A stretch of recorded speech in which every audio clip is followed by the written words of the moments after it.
You are a con artist, you are a monster, you are a devil in disguise. You are now forever exposed. Neighbors out here describe this family as very quiet and private. This is very shocking for everyone. Inside the home, police say they found the two older children, 17 and 19, shot and killed in the basement. The younger girls, 4 and 6 years old, were rushed to the hospital with their mother. I just wish I had a chance to leave sooner. Il est facile de se laisser tromper par les apparences, notamment quand quelqu'un s'applique à faire en sorte de cacher sa vraie nature pour mieux nous duper par la suite. Beaucoup d'entre nous en ont déjà fait l'expérience, et parfois, la chute est vertigineuse. Eh bien, l'individu dont je vais vous parler aujourd'hui illustre parfaitement ça. Il a réussi à tromper tout le monde et à gagner la confiance des gens, alors que, sous son masque, se cachait en fait un individu instable et dangereux qui a tué sa famille 2 fois. Ok, Gregory Green, bah écoute, on est bon. Alerte. Quelqu'un tente de s'introduire sur votre ordinateur. Hein? Quoi? Qu'est-ce qui se passe? Une personne ayant récemment fait des recherches sur les vols Paris-Bangkok tente d'obtenir votre adresse IP. Ouah, mais c'est chaud ça! Je peux savoir qui c'est et comment je fais pour qu'il la retrouve pas? Je lance une recherche backtracking filature inversée avec traçage du cheminement unilatéral sur le dark web. Mais en attendant, il vaudrait mieux utiliser un VPN. Ok, lequel? Il y en a plusieurs, mais l'un des meilleurs est CyberGhost VPN. Ah oui, j'ai déjà entendu parler de CyberGhost VPN. Ils ont plus de 38 millions d'utilisateurs répartis dans le monde, je crois, c'est ça? Correct. Et 11 000 serveurs répartis dans 100 pays. Ok. Et ils sont fiables? Un instant, je lance une recherche. Oui. Sur le site Trustpilot, plus de 21 000 utilisateurs ont donné une excellente note à CyberGhost VPN. Plusieurs sites spécialisés en technologie en parlent également avec des termes élogieux. Ok, donc avec CyberGhost, mon adresse IP sera masquée, je crois, c'est ça? Correct. Tout le trafic sera redirigé vers un tunnel VPN sécurisé. Ok, et c'est tout, ça sert qu'à ça un VPN? Non. Un VPN permet également d'accéder à du contenu géobloqué. Géobloqué, c'est quoi ça? Le blocage géographique est une technologie qui restreint l'accès au contenu internet en fonction de l'emplacement géographique de l'utilisateur. Oh, et donc avec un VPN, plus de blocage? Correct. Un VPN comme CyberGhost permet d'accéder à l'intégralité du contenu de plus de 40 plateformes de streaming. Bon, ok, let's go alors. Et ça coûte combien? Recherche des meilleurs tarifs en cours. Génération du lien. Grâce à ce lien, il est possible de bénéficier de CyberGhost VPN pour seulement 2,03 € par mois et de 4 mois offerts. Hein? Quel lien? Et sans lien, ça fait quoi? Le premier lien dans la description de cette vidéo. Son utilisation permet d'obtenir une réduction de 83% par rapport au prix normal. Ok, parfait. Bon, bah du coup, je vais sécuriser ma connexion internet juste après la vidéo. Et au fait, la recherche back machin truc là, ça a donné quoi? Voici une photo de l'individu prise avec sa propre webcam. Encore lui? Non, mais là, ça commence à bien faire, là. Il va falloir que je m'occupe de lui. J'ai peut-être une idée pour lui tendre un piège. Aujourd'hui, je vous raconte l'histoire vraie incroyable de Gregory Green. Générique.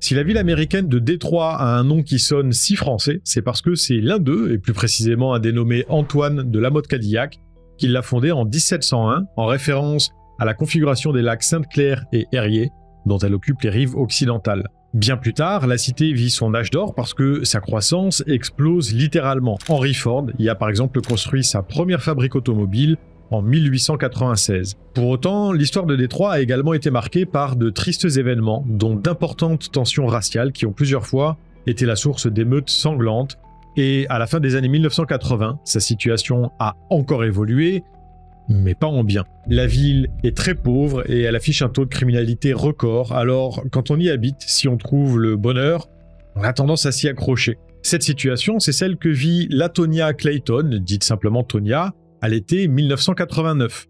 Et cette année-là, au mois de juillet, elle épouse Gregory Vincent Green à Détroit, dans l'état du Michigan, parce que dès qu'elle l'a rencontré, cette jeune américaine, déjà mère de 2 petites filles, est complètement tombée sous son charme. Elle a vu en lui le partenaire de vie idéal et tout au début de l'année 1991, elle découvre qu'elle est enceinte, mais ce qui aurait normalement dû être une merveilleuse nouvelle ne l'est pas.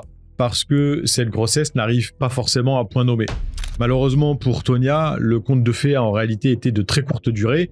En effet, 2 ans seulement après son union avec Grégory, la situation est bien différente et pas dans le bon sens du terme. Elle se projette de moins en moins dans l'avenir avec son mari, pour ne pas dire plus du tout, parce que l'homme de 25 ans n'est déjà plus celui à qui elle a dit oui. Son comportement a radicalement changé. Tonia se demande même s'il n'a pas commencé à se droguer et pense avant tout au bien-être de ses 2 filles de 8 et 5 ans, ainsi que celui de son enfant à naître. Pour résumer, depuis un moment, elle ne se sent plus en sécurité auprès de celui qui avait pourtant fait le serment de la protéger. Au mois de juillet, alors enceinte de 7 mois, elle appelle une amie proche pour lui dire qu'après être passée à l'église, elle compte bien rentrer au domicile conjugal, mais uniquement dans le but de faire ses valises. En gros, Tonia entend quitter son époux très rapidement, mais tout ne va pas se passer comme prévu. Il est à noter qu'on ne sait pas ce qu'il s'est produit juste avant l'incident dont je vais vous parler maintenant, ni même ce qui en a été précisément le déclencheur, et là-dessus, on ne peut faire que des suppositions. Ce qui est sûr, c'est que le 14 juillet 1991, Grégory s'est saisi d'un couteau à steak, et il a poignardé sa femme une dizaine de fois au niveau de la joue gauche, du cou, de la poitrine et du dos, avant d'appeler le 911 pour se dénoncer. Ce jour-là, quand la police arrive sur les lieux, c'est un homme très calme qui leur ouvre la porte et leur dit calmement « Je l'ai poignardée, elle est dans la cuisine ».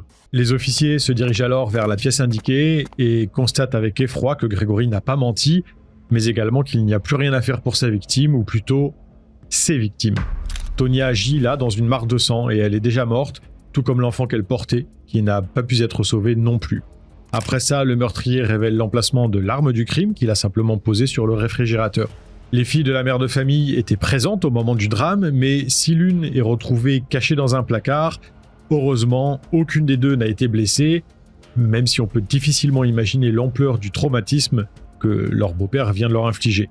L'année qui suit les faits, Grégory tente de plaider la non-responsabilité pour troubles mentaux au tribunal, mais l'expertise psychologique qu'il subit révèle qu'il est tout à fait lucide et que c'était sûrement aussi le cas quand il a tué Tonia. Résultat, il est condamné à une peine pouvant aller de 15 à 25 ans d'emprisonnement après avoir finalement opté pour un plaidoyer de non-contestation. Pour ceux qui l'ignorent, c'est une forme de plaidoyer qui permet aux défenseurs de garder un genre de neutralité vis-à-vis du crime dont on l'accuse, c'est-à-dire qu'il n'admet pas sa culpabilité, mais il ne la nie pas non plus. Si beaucoup de pays ne l'autorisent pas et que la non-contestation est interdite aussi dans certains États des États-Unis, le Michigan fait lui partie de ceux qui l'acceptent. Grégory est incapable d'expliquer pourquoi il a tué Tonia si sauvagement. Pour autant, durant son incarcération, il s'illustre par son calme et ses capacités à suivre les règles et à respecter l'autorité ainsi que les autres détenus. Il met également un point d'honneur à s'abstenir de tout comportement violent, et même si en 2002, il se bat brièvement avec un autre prisonnier pour une histoire de télévision, cette petite incartade n'a aucune conséquence grave. Le meurtrier a un comportement qu'on peut qualifier d'exemplaire derrière les barreaux, et il cherche visiblement à se racheter. Pour couronner le tout, il prépare activement sa réinsertion en participant à des programmes éducatifs, et établit même un solide plan afin de pouvoir retrouver rapidement un emploi une fois à l'extérieur. Cela dit, quand il devient possible pour lui de demander une libération conditionnelle, le comité de probation la lui refuse à 4 reprises, 2 fois en 2004, puis 2 fois supplémentaires en 2006. Mais la raison de ces multiples refus n'a rien à voir avec un quelconque manque de sérieux de sa part pendant son incarcération parce que, comme on vient de le voir, c'est un prisonnier modèle, non. Ce que la Commission des libérations conditionnelles du Michigan pointe du doigt, c'est le complet manque d'empathie et de remords qu'il constate chez Grégory à chaque fois qu'il l'auditionne et qu'il lui parle du crime qu'il a commis. Pour autant, le détenu bénéficie d'un soutien important de la part des membres de sa famille, mais également d'amis proches, comme Fred Harris, un homme aussi charismatique qu'apprécié, avec lequel il avait tissé des liens avant sa condamnation. À l'époque, ils ont fait connaissance parce qu'ils fréquentaient tous les 2 les bancs de l'Église du Christ ressuscité de Détroit, et pendant que l'un était incarcéré, l'autre a été ordonné pasteur. Dans le cadre de ses nouvelles fonctions, Fred a ensuite commencé à visiter des prisonniers qui demandaient à être libérés, et c'est comme ça qu'il a recroisé le chemin de Grégory. Le pasteur est une personne respectée et influente à Détroit, et comme le prouvent ses lettres, écrites en 2005 et 2006, il est profondément convaincu que l'homme bien qu'il a connu est toujours là et qu'il s'est simplement laissé emporter par un excès de rage. Il va même jusqu'à se porter garant du bon déroulement de la réhabilitation du prisonnier après sa libération. Pour Fred, Gregory est certes quelqu'un qui a fait une très grosse erreur, mais si graves soient les conséquences de cette dernière, elle n'est pas vouée à se reproduire. À travers ses mots, adressés directement au comité de probation, il insiste sur le fait que le meurtrier a payé pour son crime et mérite qu'on lui donne une seconde chance. On ignore le nombre exact de lettres du même genre qui ont été envoyées, même s'il est certain qu'il en existe au moins 2. Quoi qu'il en soit, ça a fini par marcher. En avril 2008, grâce à son bon comportement et au fort soutien dont il bénéficie, Gregory Green obtient enfin la libération conditionnelle qu'il a tant attendue après 16 années passées derrière les barreaux, et effectivement, à sa sortie, il rentre dans les rangs. Il ne fait pas parler de lui, ou en tout cas pas en mal, parce que, non content de donner raison à Fred concernant son attitude, il se rapproche de Faith, la fille du pasteur. Mais si leur histoire va commencer de la meilleure des façons, et conforter son futur beau-père dans l'idée que, oui, un homme peut changer, et que Gregory en est la preuve vivante, la vie va malheureusement lui prouver que ce n'est pas toujours vrai.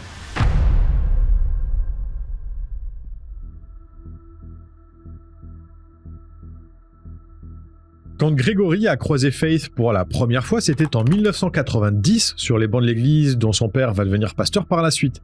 Seulement à l'époque, elle n'a que 14 ans, alors que lui en a 24. De plus, il est déjà marié à Tonya à ce moment-là. Mais ça n'empêche pas l'adolescente d'avoir un crush sur cet homme adulte avec qui elle discute de temps en temps et qu'elle trouve vraiment charmant. Du coup, quand Gregory disparaît subitement de la circulation et arrête totalement de venir à l'église, Faith se pose des questions, mais au vu de son jeune âge, personne ne lui dit que c'est parce qu'il a été incarcéré pour avoir tué sa femme. Les années passent, les gens parlent et elle finit par apprendre que son béguin d'adolescente est effectivement en prison pour meurtre, mais tout le monde semble dire qu'il s'agissait d'un cas de légitime défense, sans donner plus de précision. De toute façon, Faith est bien trop occupée à construire sa propre vie pour se soucier de tout ça à ce moment-là. Après avoir terminé ses études, elle se marie avec un certain Chadney Allen Sr., à qui elle donne 2 enfants. D'abord Chadney Vincent Jr. en 1997, puis Cara Whitney en 2000. Quelques années après leur naissance, la jeune femme se sépare de leur père et en 2008, elle recroise Gregory au sein de la même église où elle avait fait sa connaissance 18 ans auparavant, même s'il y a eu du changement depuis parce que, comme je vous le disais, Fred a été ordonné pasteur de la paroisse et sa fille est devenue mère à son tour. Malgré tout ça, une chose est restée comme figée dans le temps. Still had that same, you know how those little butterflies come up, the same thing again. I'm like, oh God, I'm like, he's, still handsome. L'attirance que Faith avait pour Gregory à l'époque n'a en réalité jamais disparu, mais à présent, ils sont tous les deux adultes et célibataires, ce qui fait qu'ils tissent un tout autre genre de lien. L'homme de 42 ans est agréable et se comporte même comme un vrai gentleman, donc il fait complètement chavirer celle qui devient sa petite amie, et ce jusqu'à emménager rapidement dans la maison qu'elle occupe avec Chadney et Cara. Au départ, Faith ne pose que peu de questions à Gregory sur le pourquoi de son incarcération, parce qu'elle se dit que tout le monde a un passé et que même si ceux de certains sont plus lourds que d'autres, les gens peuvent changer et devenir meilleurs. Une chose est sûre, sur ce point, en tout cas, elle ressemble beaucoup à son père et elle partage son optimisme. Le peu de fois où le sujet est mis sur la table, l'ex-détenu refuse d'entrer dans les détails et en cherchant sur internet, sa compagne ne trouve pas d'informations complémentaires. En fait, les seules explications qu'elle parvient à obtenir rejoignent ce qui se disait à l'époque. Gregory and his ex-wife, they were arguing and pushing each other, and when he pushed her, she fell and hit her head, and she did die. Un cas de légitime défense donc, et surtout une version qui rassure un tant soit peu Faith. Alors après ça, elle décide de ne pas coller la pression à son homme et d'arrêter de l'embêter avec ça. Pourtant, même si elle n'a aucune raison de croire qu'il puisse être malhonnête, la mère de famille se sent parfois mal à l'aise en compagnie de celui qui partage sa vie. Un sentiment qu'elle ne parvient pas à s'expliquer elle-même, mais qui a probablement pour origine certains des traits de caractère de Gregory.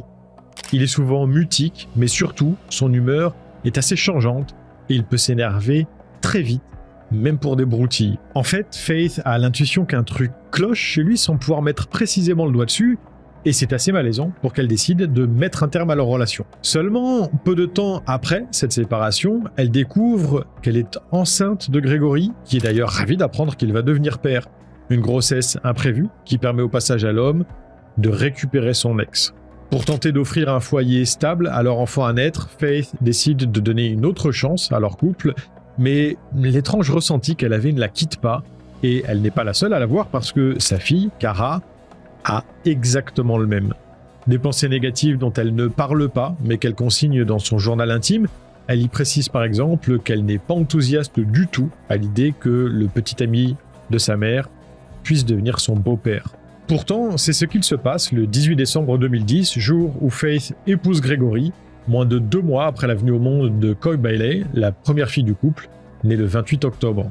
Il est à noter que la même année, il n'y a pas que la vie privée de l'ex-détenu qui est florissante, parce qu'en plus de s'être marié et d'être devenu père, il a également eu la chance de trouver un emploi au sein des services de l'eau de la ville. Malheureusement, malgré l'abondance de bonnes choses qui arrivent dans la vie de Gregory Green, il semble toujours plus éteint et renfermé, ce qui débouche sur une situation quasi identique à celle qui s'était déjà produite.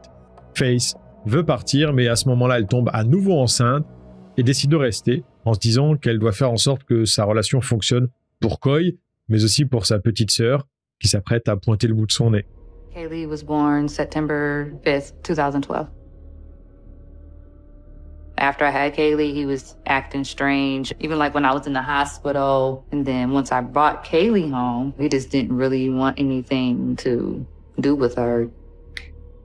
Quand Faith lui demande pourquoi il se comporte comme ça envers sa propre fille, son mari lui répond que c'est parce qu'il voulait un garçon. En fait, on dirait qu'il a complètement changé de personnalité, ce qui est beaucoup plus préoccupant que ce à quoi sa femme avait assisté auparavant. Et ça ne fait que commencer parce que, peu à peu, Gregory devient verbalement agressif et même brusque envers ses propres enfants, qui finissent par être anxieuses en sa présence. Coy, l'aînée, prend d'ailleurs l'habitude de se ronger les ongles à ce moment-là, une chose qu'elle ne faisait pas du tout avant que son père ne commence à avoir ce genre de comportement.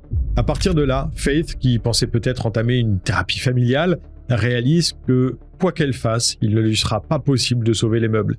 Elle se résout donc à quitter son mari, mais faute de moyens financiers, elle doit attendre pour passer à l'acte. Pendant ce temps, l'attitude de ce dernier ne cesse de se dégrader jusqu'à le rendre vraiment inconscient, voire dangereux. Son épouse s'en rend compte lorsqu'un soir, en rentrant du travail, elle sent une très forte odeur de gaz en poussant la porte de chez elle, une odeur qui ne provient pas d'une fuite accidentelle, mais bien du fait que tous les brûleurs de la gazinière ont été délibérément laissés ouverts. Faith s'empresse de tous les fermer et trouve Gregory assis tranquillement sur le canapé, dans le salon, aussi froid et silencieux que d'habitude. Après avoir vainement tenté de mettre la bêtise sur le dos de ses filles, il finit par lui avouer qu'il a fait ça dans le but de mettre fin à ses jours, alors même que ses jeunes enfants, qui étaient présentes dans la maison avec leur père, auraient aussi pu être intoxiqués, voire pire. Un acte déjà très grave qui, malheureusement, n'était qu'un simple signe annonciateur du drame à venir.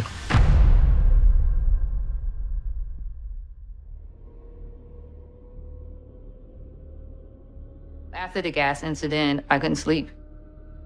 At this point, I feel like, things are getting out of control. It was even more clear, that I needed to leave. I just wish I had a chance to leave sooner. L'ambiance dans la maison est devenue totalement toxique et les bons moments se font de plus en plus rares pour absolument tout le monde, y compris Chadney et Cara, les 2 enfants issus du premier mariage de Faith. Si l'aîné est assez discret et ne proteste que rarement, sa sœur n'est pas pareille et elle fait régulièrement comprendre à son beau-père qu'elle ne l'aime pas, un sentiment qui est totalement réciproque. Gregory ne se gêne d'ailleurs pas pour dire à Faith qu'il préférait que Chadney et Cara ne soient tout simplement pas là, ce qui la blesse profondément. En fait, le couple se brise totalement et la famille recomposée tombe en morceaux à mesure que la violence physique comme psychologique imposée à tous par l'homme de la maison augmente en intensité. En première ligne, Faith, qui se dispute maintenant très régulièrement avec lui. Gregory sent qu'elle lui échappe totalement, ce qui le rend d'autant plus agressif, alors il n'hésite pas à la projeter contre les murs, lui lever la main dessus, ou encore l'empêcher volontairement de dormir pour la pousser à l'épuisement. Le 22 février 2013, Faith se rend au commissariat pour demander une injonction d'éloignement à l'encontre de son mari, parce qu'il lui a dit que les choses allaient mal tourner si elle ne quittait pas la maison pendant une altercation, pour reprendre ses mots. Seulement, la police refuse d'en demander une au procureur, faute de preuves, et finalement, juste avant les vacances d'été, la mère de famille quitte le domicile conjugal avec ses 4 enfants. Elle dépose une demande de divorce le 11 octobre, et là, vous vous dites sûrement « Ah bah enfin !»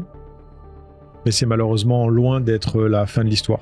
Après leur séparation, Gregory demande à voir Coy et Calais, mais au départ, les points de rendez-vous qu'ils fixent avec leur mère sont bizarres parce que ce ne sont que des endroits éloignés de tout, pour ne pas dire complètement paumés. Faith se demande s'il ne le fait pas exprès pour les piéger, alors elle impose des rencontres dans des endroits publics pour se rassurer, et contre toute attente, les choses finissent par se calmer entre eux.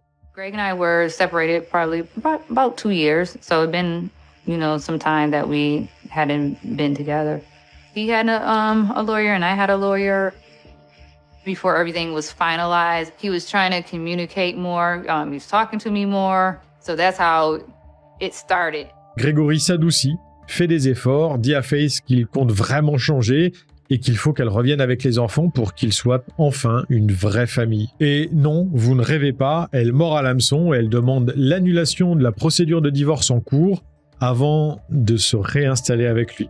Sans réelle surprise quand on voit la situation depuis l'extérieur, au bout de quelques mois à peine, la véritable nature de Grégory remonte peu à peu à la surface, et après ça, Faith prend à nouveau la décision de le quitter.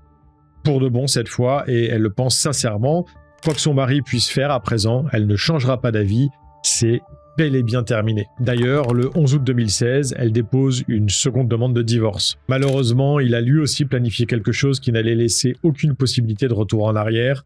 Un drame qui se déroule dans la nuit du 21 septembre 2016 dans la maison familiale, située au 4431 Heap Street à Dearborn Heights, tout près de Détroit. Grégory commence par réveiller Faith brusquement pour lui demander d'aller au salon sur un ton très autoritaire, pour ne pas dire agressif. Elle comprend alors qu'elle n'a pas d'autre choix que de s'exécuter immédiatement. So I get up, and then when I come in here, my son is standing by the table. He pulls out a big bag of zip ties, probably like big like this. And he proceeds to tell my son, I want you to put these on your mom. À ce moment-là, Chadney a 19 ans et malgré son caractère doux, il prend sur lui pour tenter de raisonner son beau-père, mais ça ne marche pas parce que ce dernier sort une arme de poing et répète son ordre plus fermement. Mis en joue, le jeune homme obéit et attache les mains de Faith dans son dos, avant d'être lui-même attaché d'une façon similaire par Grégory. Ensuite, mère et fils, qui tentent de rester calmes, sont assis de force sur le canapé. Très peu de temps après, Cara, qui a été réveillée par le bruit, fait son entrée dans le salon, et quand elle prend conscience de ce qu'il s'y passe, l'adolescente de 16 ans est en état de choc, complètement effrayée. D'un signe de tête, Faith l'incite à ne pas paniquer et à garder le silence, pendant que son beau-père l'assoit elle aussi sur le canapé, puis lui attache les mains dans le dos. Finalement, la mère de famille et ses 2 enfants sont invités à descendre au sous-sol de la maison et à s'allonger par terre, pendant que Grégory leur enroule du gros scotch autour des poignets et autour des chevilles. À un moment donné, l'homme quitte la pièce pour se rendre au garage, mais les 3 victimes sont entravées trop solidement et ne parviennent pas à se libérer avant qu'ils ne reviennent pour éteindre la lumière. Cela dit, celle de la buanderie, qui est à côté, est restée allumée et il ne fait pas complètement noir dans le sous-sol. You're just not sure, what he's gonna do. He's not yelling. He's still talking pretty calm. And he says that he doesn't want his girls to be raised by anybody in my family, and he didn't want them to be influenced by Kara. Grégory dit à Faith qu'il compte la faire souffrir pour ce qu'elle leur a fait à ses filles et à lui, tout en armant son flingue, mais contrairement à ce qu'elle pense, ce n'est pas sur elle qu'il s'apprête à tirer. And next thing I know, he immediately shot my daughter 2 times. She looked at me like, Mom, and then it was just, her spitting up blood, gurgling, then she turned her head and it's like, you never forget that sound, like gasping for air and not being able to do anything. Mais alors que Faith pousse un cri et pleure complètement sous le choc parce qu'elle vient d'assister totalement impuissante à la mort douloureuse de Cara, son mari ne s'arrête pas là. Then at some point he shot my son and I remember my son just saying, ow, and then rolling over. And he never moved again, never said anything. Le cauchemar se poursuit pour la mère de famille de 39 ans qui a perdu 2 de ses 4 enfants en quelques minutes. Et après avoir tué Chadney, c'est maintenant vers elle que Grégory se retourne. Il tire dans le pied de Faith une fois, puis une seconde fois, avant de se saisir de son visage et de l'entailler d'un côté à l'autre avec un cutter. Après ça, les douleurs physiques comme psychologiques intenses qui l'ont envahi la plongent dans un état de semi-conscience qui la maintiennent assez éveillée pour lui permettre d'entendre Grégory décrocher le téléphone qui se trouve au sous-sol afin de composer le 911. Il est environ 1h du matin quand l'opératrice répond. Gregory, what's going on? Yes, I killed some people in my family. Tell me what happened. I shot Kara and Chadney. My 2 stepkids, they're both dead. And my wife, thanks to her, I did what I did. She's a piece of work. She kept pushing the issue.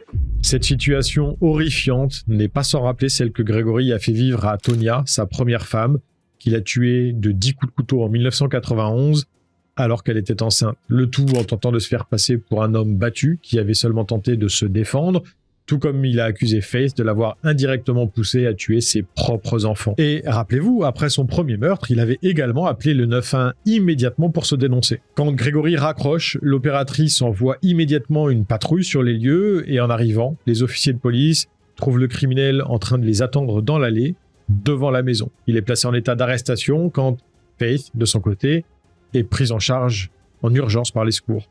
Une fois transportée à l'hôpital, les jours de Faith ne sont plus en danger, mais dès qu'elle se réveille, ses premiers mots sont pour ses 2 filles de 5 et 4 ans dont elle n'a eu aucune nouvelle. Où sont Coy et Calais?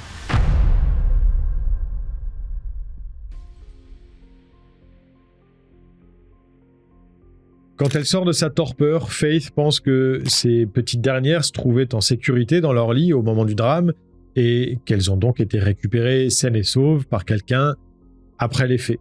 Parce qu'à la base, la mère de famille a même cru que si Gregory l'avait attachée avec ses 2 aînés, c'était simplement pour pouvoir s'enfuir avec ses enfants biologiques. Au fond, elle ne voulait peut-être juste pas s'avouer que leur père était sûrement capable de leur faire du mal à elle aussi. Malheureusement, si Faith avait raison sur le fait que Coy et Calais étaient bien dans leur chambre pendant qu'elle était au sous-sol avec Chadney et Kara, elle se trompait lourdement sur le reste. Une chose d'ailleurs que Gregory avait clairement mentionnée dans la suite de son appel au 911. La seule qui a survécu parce qu'avant tout ça, Gregory avait déjà tué ses 2 filles en les empoisonnant au monoxyde de carbone.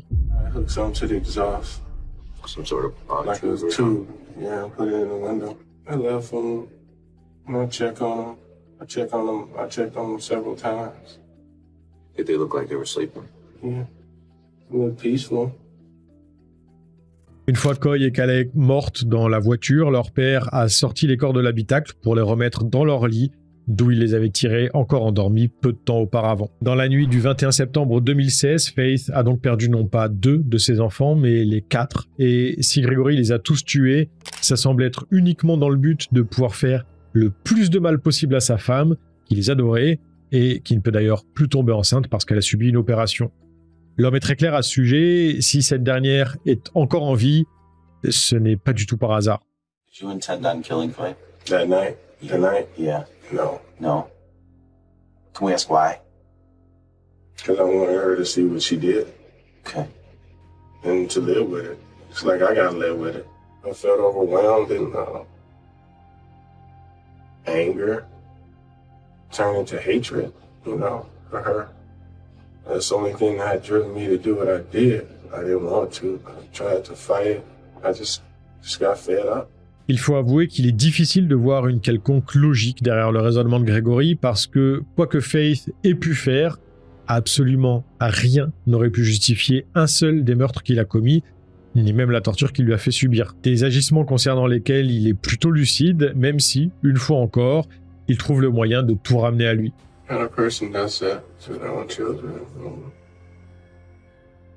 Anything we can do for you, Vic?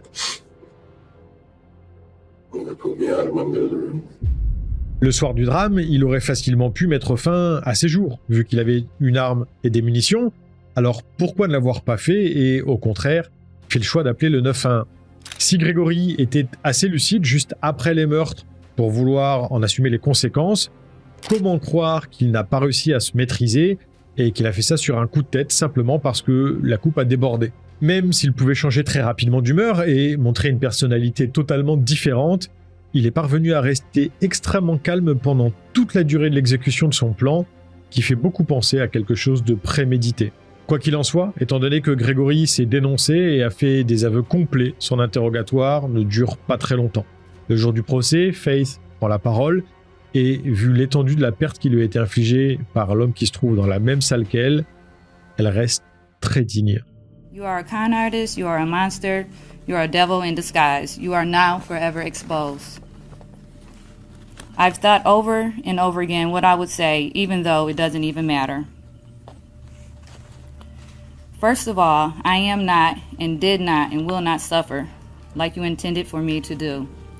What you tried to do didn't work. L'année suivant les faits, Gregory est condamné à une peine allant de 47 à 102 années d'emprisonnement. Il a donc peu de chances de sortir de prison un jour, sachant qu'au moment des faits, il avait déjà 49 ans. Après avoir appris que le premier meurtre de son mari n'était en rien lié à un cas de légitime défense, Faith en a un temps voulu à Fred, son père, de l'avoir tant soutenu quand il demandait sa libération conditionnelle durant sa première incarcération. Et on peut la comprendre, cependant, le pasteur affirme que lui non plus ne connaissait pas toute l'histoire quand il l'a fait. Alors, le détenu lui avait-il également menti à lui pour qu'il l'aide à sortir de prison ? C'est quand même difficile d'imaginer que Fred l'aurait laissé épouser sa propre fille s'il avait su toute la vérité. Quoi qu'il en soit, Gregory aurait de toute façon été libéré en 2012, soit seulement 4 ans plus tard, et si ça aurait peut-être pu contribuer à éviter le calvaire vécu par Faith et à sauver ses 2 enfants aînés, le meurtrier aurait très probablement fait d'autres victimes, vu son incapacité à contrôler ses pulsions. Finalement, il a détruit les 2 familles qu'il s'était construites en tuant la plupart de leurs membres à 25 ans d'intervalle. Faith est la seule rescapée et comme on peut s'en douter, elle souffre aujourd'hui d'un grave syndrome de stress post-traumatique. Pourtant, beaucoup de gens la pointent du doigt, au moins partiellement.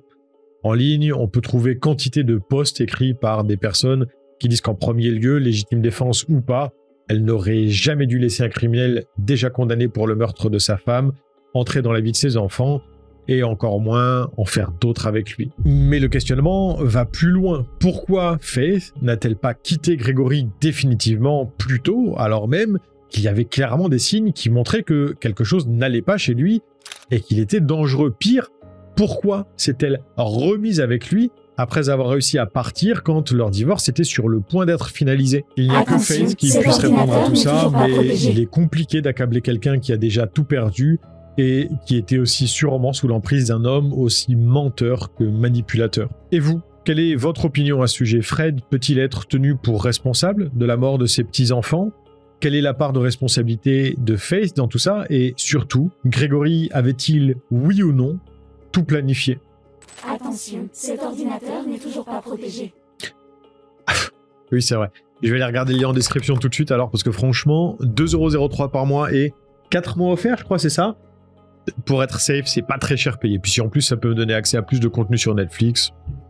On se retrouve lundi prochain et comme d'habitude, n'oubliez pas, l'homme est un loup pour l'homme et il vaut bien souvent mieux se méfier de ses congénères plutôt que de monstres ou créatures imaginaires. Salut.